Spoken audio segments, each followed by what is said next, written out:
A ver el segundo final. Vamos a iniciar otra vez. Muy bien. Esta vez vamos a subir This las is the gradas. story of a man named Stanley. Stanley worked for a company in a big building where he was employee number 427. Employee number 427's job was simple. He sat at his desk in room 427 and he pushed buttons on a keyboard. Orders came to him through a monitor next to his desk, telling him what buttons to push, how long to push them, and in what order. This is what employee 427 did every day of every month of every year. And although others might have considered it soul-rending, Stanley relished every moment that the orders came in, as though he had been made exactly for this job. And Stanley was happy.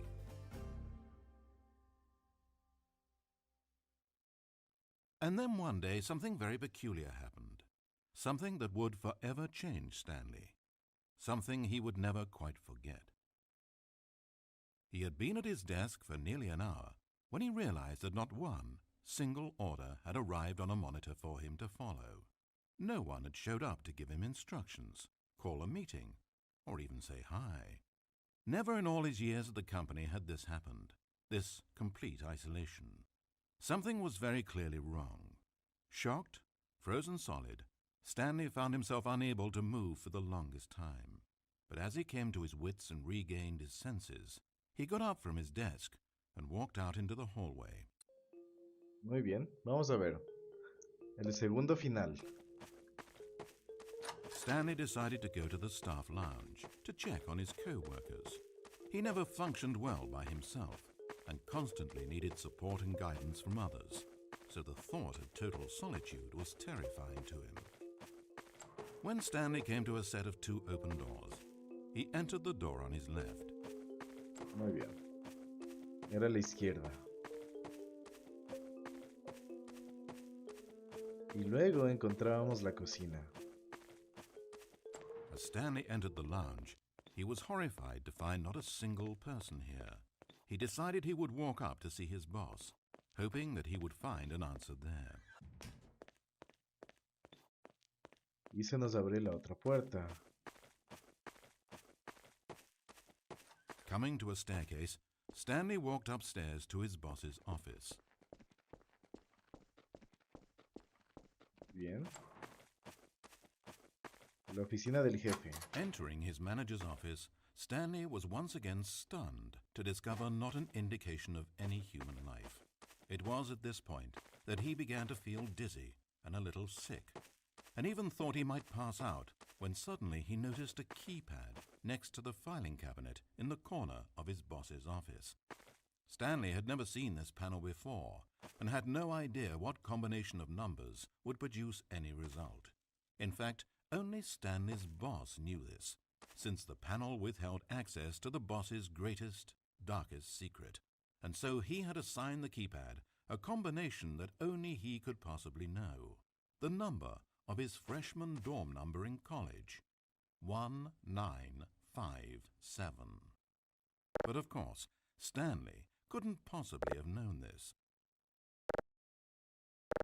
Yet incredibly, by simply pushing random buttons on the keypad, Stanley happened to input the correct code by sheer luck. Amazing. Stanley ventured forth into the newly opened passageway. As he drew deeper into the bowels of the building, Stanley had no idea where he was or what this place held. And just as he began to think he might not discover a thing, he emerged into a long room to find rows and rows of monitors. Screens with a number above it. Stanley noticed, however, that these were not random numbers, but the number of employees who worked in the building, his co-workers. Even his own number, 427, had a place on the wall. But why a setup so elaborate, he asked. Was this simple surveillance or something even more? And as if in answer to his question, the wall slid open before him, revealing the ultimate truth of the situation. Qué cool. ¡Wow! ¿Y eso de dónde salió? Qué increíble. An enormous control panel, Stanley discovered. but not one that controlled simple machinery. Buttons were labeled with emotions: happy, sad. Levers and knobs controlled actions: walking, eating, doing work, or watching TV. Every input on this device monitored not the functions of a machine, but of a human being. And the reality began to sink in. Stanley, like so many other people, reduced to images on a monitor, had been under someone's control, always at the mercy of this machine. Could this have been the only reason employee number 427 was content with his boring job? That a machine had altered his emotions to accept it blindly? He began to feel an unbridled rage, and at the peak of his anger, something happened. A spark. Stanley looked up and saw the Oh, generator overhead, still providing some small amount of power to the machine, keeping it alive. And knowing that this generator was all that kept the controls running, Stanley moved to the ladder in the back of the room and began to climb towards the rafters. oh, ahí se desbloquea. Miren, claro.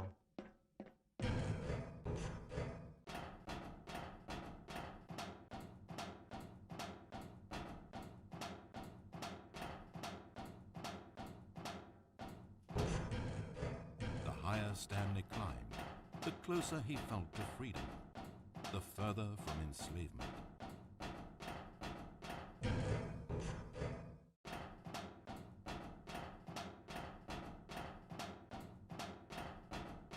Hmm. ¿Y aquí? Muy bien, vamos a apagarlo. Es una válvula. Ok. Oh, se apagó. Blackness, power gone, all alone. And then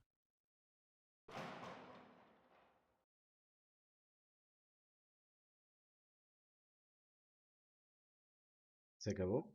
Esto es el final, ¿verdad? Oh, oh, oh, ok, ok. Sigo arriba. Las máquinas deberían estar ahí atrás. Pero aquí hay una puerta. Sí, sí, sí, sí. Hay mucha as luz. he stepped through the door into the fresh outside air, a feeling of liberation rushed through Stanley's body. He had seen power, he had seen enslavement, and he had destroyed it. The underling was in control now. He had found his leading role. Stanley never discovered why everyone had gone missing, nor how and when he had come under the machine's control. But it didn't upset him terribly, because he knew that this was how things were meant to happen. All he felt was a delight unlike any he had ever known before. Never again would he follow someone else's orders without question. Never again would anyone tell Stanley where to go, what to do, or how to feel. No more bosses, no more instructions on a screen. Stanley decides for himself now. And he stepped out into the world, and he felt the cool breeze upon his skin, and Stanley was happy.